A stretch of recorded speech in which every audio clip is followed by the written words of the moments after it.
हा माणूस गुहेच्या आत तब्बल 27 तास उलट्या अवस्थेत अडकून पडतो आणि त्याला वाचवण्यासाठी मोठमोठे रेस्क्यूअर येतात. पण नंतर काहीतरी असे घडते की ऐकून लोकांचा मेंदू हादरून जातो. जर तुमचं मन कमजोर असेल तर हा व्हिडिओ पुढे पाहू नका, कारण ही कहाणी ऐकल्यानंतर चांगल्या चांगल्या लोकांना भीती वाटू लागते. ही आहे गुहेच्या इतिहासातील सर्वात असामान्य आणि भयानक मृत्यूची कहाणी. ही आहे नट्टीपट्टी केव्हची कहाणी. 24 नोव्हेंबर 2009 रोजी अमेरिकेतील युटा येथे राहणारा जॉन एडवर्ड नावाचा 26 वर्षीय तरुण आपल्या कामावरून थेट सुट्टी घेऊन युटामधील आपल्या घरी येतो. तेथे कुटुंबियाला भेटल्यानंतर सर्वजण ठरवतात की ही सुट्टी खास पद्धतीने साजरी करावी. यानंतर ते नट्टीपट्टी केव्ह एक्सप्लोर करण्याचा प्लॅन करतात. पण नंतर हा निर्णय त्यांच्या आयुष्यातील सर्वात भयानक ठरणार होता.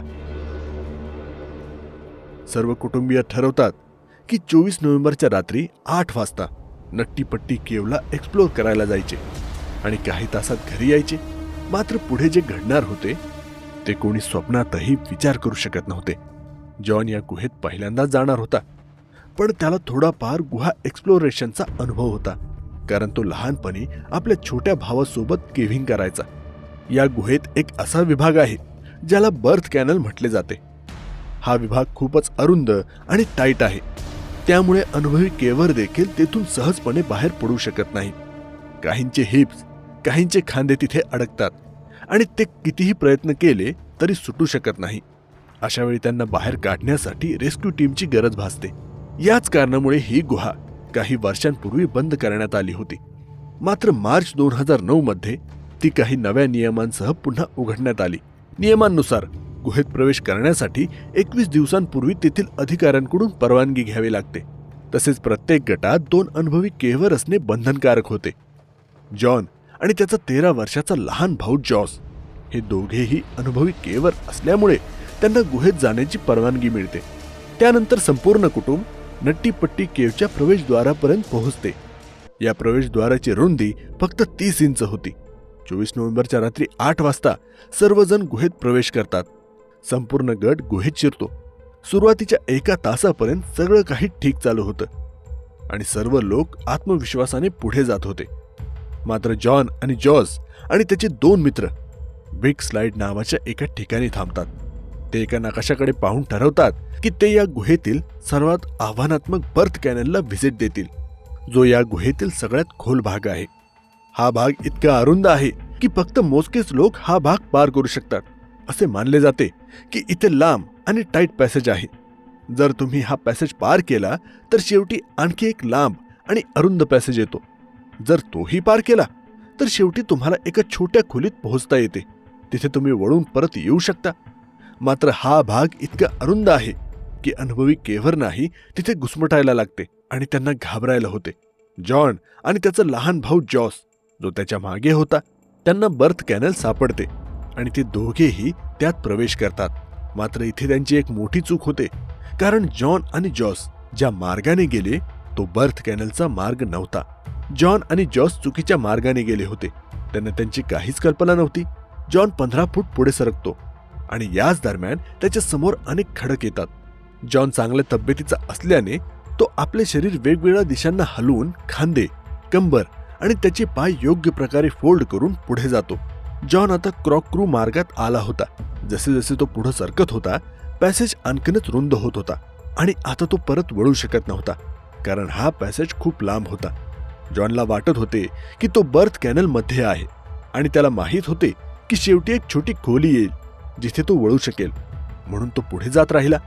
पण हाच तो भाग होता जिथे गोष्टी आणखीनच बिघडल्या.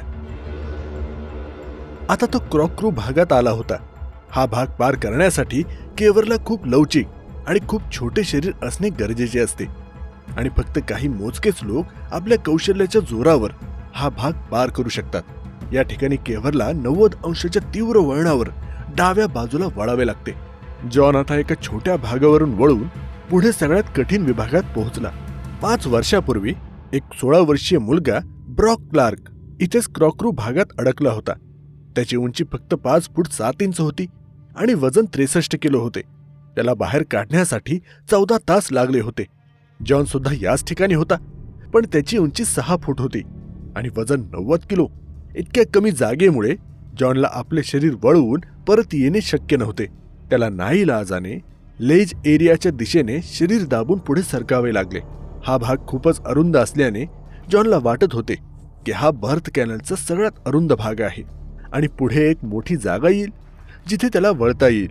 तो आपला पोट दाबून खडकाच्या आधाराने पुढे सरकत होता. तो जमिनीच्या दिशेने खाली सरकत होता, पण जॉनला अजून माहीत नव्हते की तो नक्की कुठे आहे. त्याला आशा होती की पुढे एक उघडी जागा येईल. एवढ्यात जॉन अचानक खाली वेगाने सरकायला लागतो आणि स्वतःला हाताने पकडत जोरात ओरडतो. तो आपल्या भावाला म्हणतो की जॉस, तू इथे येऊ नकोस, मला फॉलो करू नकोस. आपल्या खांद्याच्या सहाय्याने पुढे सरकत राहणे गुहेतून बाहेर पडण्यासाठी जॉनसाठी हे आवश्यक होते. याच दरम्यान त्याच्या हेडलॅम्पमुळे त्याला एक छोटीशी झलक दिसते आणि त्याच्या मनात एक आशा निर्माण होते. पण हे जॉनच्या आयुष्यातील सर्वात मोठे आणि शेवटचे चुकलेले पाऊल ठरते. तो पुढे सरकतो आणि आपले डोके त्या होलमध्ये घालतो. प्रत्यक्षात तो ज्या टनलमध्ये जात होता ती एक अनोळखी टनल होती आणि आता तो टनलच्या आतमध्ये पोहोचला होता. ती टनल आणखीनच अरुंद आणि खूपच कमी जागेची होती. जॉनने असा विचार केला होता की पुढे एक उघडी जागा मिळेल, पण तसे काहीच झाले नाही. पुढचा मार्ग पूर्णपणे बंद होता. हा त्या गुहेच्या पॅसेजचा सर्वात शेवटचा भाग होता. त्या ठिकाणी जागा फक्त 18 इंच इतकी होती, म्हणजे एका लॅपटॉप स्क्रीनच्या आकारा एवढी. जॉन पूर्णपणे आता अपसाइड डाऊन पोझिशनमध्ये होता, म्हणजे त्याचे डोके खाली होते आणि पाय वर होते आणि त्याचे शरीर जवळपास 70 डिग्री अँगलने वाकलेले होते. तो स्वतःला वर ढकलण्याचा प्रयत्न करतो, पण हा होल खूपच अरुंद होता. त्याचा एक हात व्यर्थ अवस्थेत अडकला होता, तर दुसरा हात त्याच्या छातीच्या दिशेला वाकलेला होता. तो भिंतीच्या आधाराने स्वतःला वर ढकलण्याचा प्रयत्न करतो, पण यामुळे काहीही उपयोग होत नाही. त्याचे हात होलच्या सर्वात अरुंद भागात अडकले होते. जॉन जोरात ओरडतो आणि त्याचा भाऊ जॉस, जो त्याच्या मागे स्क्रॉक्रू पथावर होता, त्याला ते ऐकू येते. मात्र जॉन जॉस सारखी पुढे सरकत नाही. तो त्याचे पाय पुढे करतो आणि डोके मागे ठेवतो, जेणेकरून परत येणे सोपे होईल. जॉसला सतत जॉनचा आवाज ऐकू येत होता आणि अखेर तो त्या जागी पोहोचला जिथे तो बघतो की जॉन एका होलमध्ये अडकला आहे. होलने जणू जॉनला पूर्णपणे गिळले आहे आणि फक्त त्याचे पाय दिसत होते. जॉस जॉनच्या पायांना स्वतःच्या पायांनी घट्ट धरतो आणि त्याला वर खेचण्याचा प्रयत्न करतो. जॉन थोडासा वर येतो, पण मग ग्रीप सुटते आणि तो परत आधीच्या अवस्थेत जातो. असे पुन्हा पुन्हा केल्याने काहीच साध्य होत नाही. या परिस्थितीमुळे दोघांचीही चिडचिड होऊ लागते. जॉसला आता हे समजले होते की त्याला प्रोफेशनल रेस्क्यूअरची गरज घेणे आवश्यक आहे. दोघांमध्ये ठरते की जॉस बाहेर जाऊन मदत आणेल आणि जॉन शांत राहण्याचा, सावकाश श्वास घेण्याचा प्रयत्न करेल, कारण तिथे ऑक्सिजन खूपच कमी होता. जॉस गुफेच्या बाहेर येतो आणि सर्वांना याबद्दल माहिती देतो. त्यानंतर रेस्क्यू टीमला बोलावले जाते. मात्र सर्वात मोठी समस्या ही होती की जॉन अपसाइड डाऊन पोझिशनमध्ये होता. रेस्क्यू डॉक्टरांचे म्हणणे होते की अपसाइड डाऊन पोझिशनमुळे जॉन फक्त 8 तास जिवंत राहू शकतो. त्यानंतर त्याचे सगळे ऑर्गन्स फेल होऊ लागतील आणि त्याला कार्डियाक अरेस्ट येऊ शकतो. जॉनच्या रेस्क्यूसाठी सर्वप्रथम एक महिला रेस्क्यूअर गुहेत जाते, जिचे नाव सुसी होते. ती आपल्या पायांना दोरी बांधून आत जाते, जेणेकरून ती अडकून राहू नये. सुसीची उंची फक्त 5 फूट 3 इंच होती, त्यामुळे तिला कॉक्रू भागातून सहजपणे पुढे जाता येत होते. रात्री 12:30 वाजता ती जॉनपर्यंत पोहोचली. तोपर्यंत जॉन त्या ठिकाणी 9 तास अडकलेला असतो. त्यानंतर सुसी आणि जॉन यांच्यात चर्चा होते. सुसी म्हणते, hi John, my name is Susie, how it's going? John म्हणतो, hi Susie, thank you for coming, but I am really want to get out. Susie, oh no worry John, you are going to be out of here. जॉनला वाटते की प्रोफेशनलच्या मदतीने तो लगेच बाहेर पडेल, पण तसे होत नाही.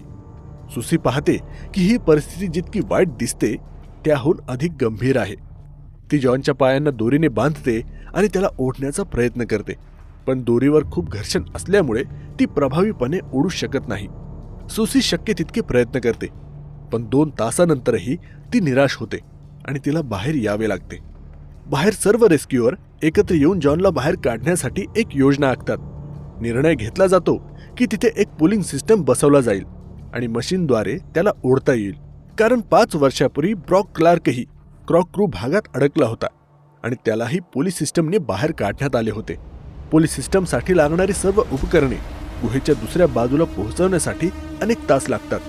ती टनेल इतकी अरुंद होती की फक्त लहान उपकरणेच आत नेता येत होती आणि एका वेळी फक्त एकच व्यक्ती तिथे काम करू शकत होता. ती व्यक्ती लहान आणि लवचिक असणे गरजेचे होते, जेणेकरून सहज पुढे जाऊ शकेल. ही कोणतीही साधी परिस्थिती नव्हती. प्रत्येक पोलीस सिस्टम लावण्यासाठी अनेक तास लागत होते. दरम्यान रेस्क्यूअर जॉनशी बोलत राहून त्याला शांत करण्याचा प्रयत्न करत होती. जॉनला आता तिथे अडकून 12 तास झाले होते. तो संपूर्ण रात्र उलट्या अवस्थेतच काढतो, पण आपल्या शरीराची लिमिट ही मर्यादित असते आणि जॉन ती मर्यादा ओलांडून गेला होता. 90 किलोचं शरीर गुरुत्वाकर्षणाच्या दाबाशी झुंजत होते. त्याच्या रक्तप्रवाहात अडचणी येत होत्या. त्याचे शरीर उलटं होतं आणि त्याचा श्वास हळूहळू अडखळत होता. संपूर्ण रात्र तिथे काढल्यामुळे हे लक्षण अधिक गंभीर होत होते. त्याचे पाय काम करायचे थांबले होते. रेस्क्यूअर आणि जॉनच्या कुटुंबियांसाठी जॉनला अशा अवस्थेत पाहणे खूप वेदनादायक होते, पण त्यांच्याजवळ काहीच उपाय नव्हता. ड्रिल करताना रेस्क्यूअर देखील थकले होते.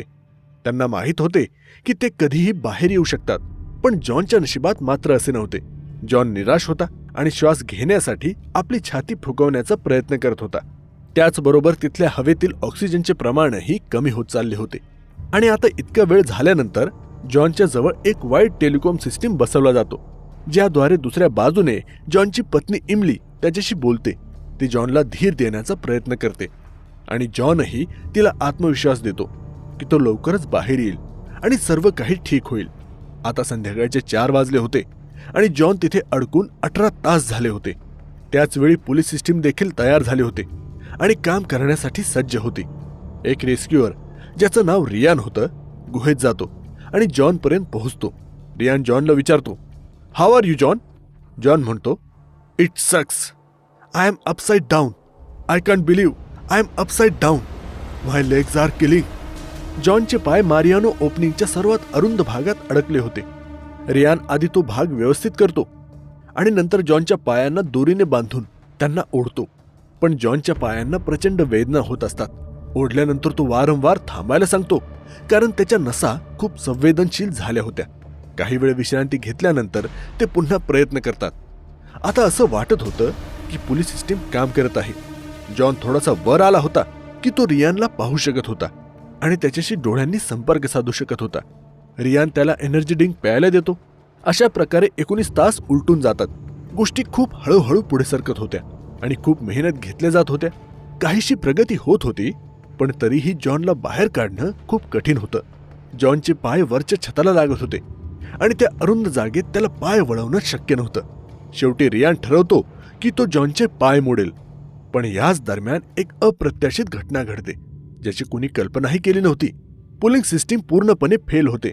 जॉनच्या वर ड्रिल केलेला बोल्ट भिंतीमधून बाहेर येतो आणि थेट रियानच्या डोक्यावर आदळतो, ज्यामुळे रियान बेशुद्ध होतो. जॉन जो अर्धा वर आला होता तो पुन्हा घसरून आपल्या सुरुवातीच्या परिस्थितीत जातो. आता जॉनकडून कोणताही प्रतिसाद येत नव्हता. हेच घटना जॉनच्या अंतिम नियतीसारखी होती. आता तो कधीच बाहेर येऊ शकणार नाही अशी शक्यता होती.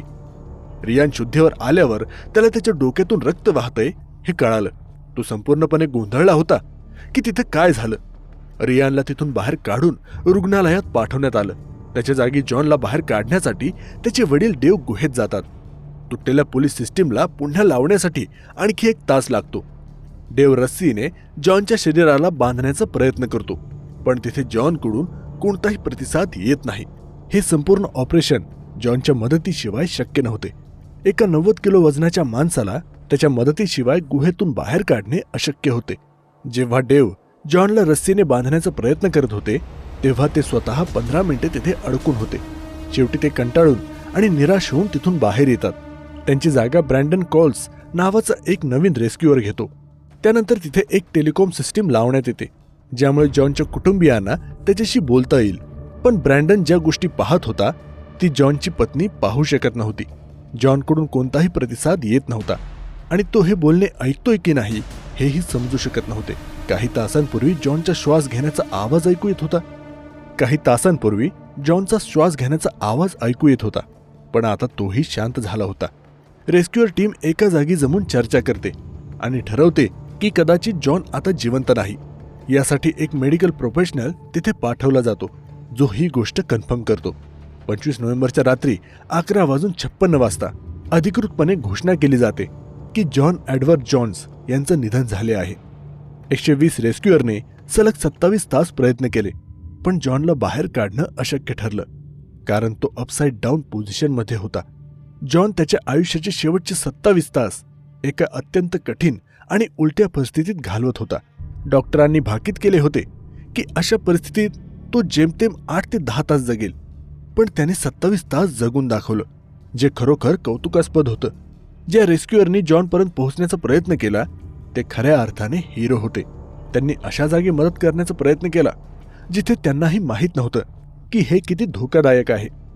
त्याच रेस्क्युअरपैकी एकाने माध्यमांशी बोलताना सांगितलं की त्याच्या 29 वर्षाच्या रेस्क्यू करिअरमधील ही सर्वात कठीण रेस्क्यू होती आणि तो या रेस्क्यूमध्ये अपयशी ठरला.